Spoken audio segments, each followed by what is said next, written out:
Hello students, आज हम बात करने वाले हैं जनरल रिक्वायरमेंट्स ऑफ ग्रेडिंग की। पिछले लेक्चर के अंदर हमने बात की थी ग्रेडिंग के बारे में और ग्रेडिंग को हमने टोपोग्राफी से रिलेट किया था और उस टोपोग्राफी के अंदर हमने एक और टर्म यूज किए थे, अंडुलेशन, अनइवननेस और ग्रेडिंग। तो उन्हीं को आगे बढ़ाते हुए हम ये देखते हैं कि कौन कौन सी रिक्वायरमेंट्स होती है। हमारी बेसिक रिक्वायरमेंट, जनरल रिक्वायरमेंट क्या होंगी ग्रेडिंग की। सबसे पहली रिक्वायरमेंट होगी हमारी ड्रेनेज। ड्रेनेज हमारा बहुत बड़ा रिक्वायरमेंट होता है ग्रेडिंग के लिए।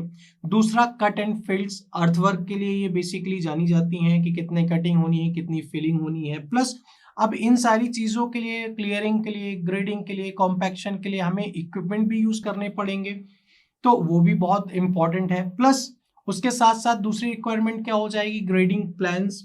भाई हमें पता होना चाहिए कि जो हम ग्राउंड, जिस भी ग्राउंड के बारे में हम बात कर रहे हैं, तो वो किस चीज के लिए है। रनवे की बात करें, टैक्सीवे, एप्रन, टर्मिनल बिल्डिंग, या फिर समझ सकते हैं आप लोग। तो ये ग्रेडिंग का प्लान भी किसके हिसाब से होगा, ये भी एक बहुत इंपॉर्टेंट होता है।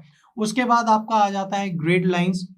ये ग्रिड लाइन भी बहुत ही केयरफुली डिजाइन करनी होती है, क्योंकि ये बेसिकली मूवमेंट के लिए होती है, चाहे वो अप डाउन की बात हो। और स्मॉल यूनिट में भी अगर इसमें एक स्मॉल अमाउंट ऑफ फ्रैक्शन का भी अगर इसमें चेंज आ गया है, तो ये अर्थवर्क के क्वांटिटी को चेंज कर सकती है।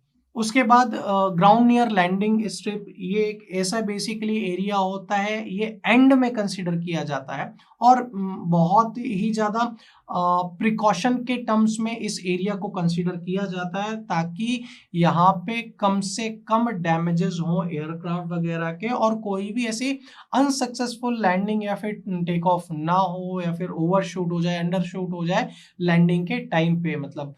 तो ये भी एक बहुत इंपॉर्टेंट रिक्वायरमेंट होती है। उसके बाद इंटरसेक्शन, जब 2 या 3 से ज़्यादा लैंडिंग स्ट्रिप्स क्रॉस करती हैं, तो एक ये रिक्वायरमेंट। उसके बाद सब ग्रेड की सॉइल आपकी किस तरीके की है, क्या पर्पस है आपका, तो वो भी सर्वे के टाइम पे। तो ये कुछ बेसिकली आपकी जनरल रिक्वायरमेंट थी ग्रेडिंग की, जो कि हमने डिस्कस की। आई होप आप लोग को समझ में आई होगी। Thank you very much.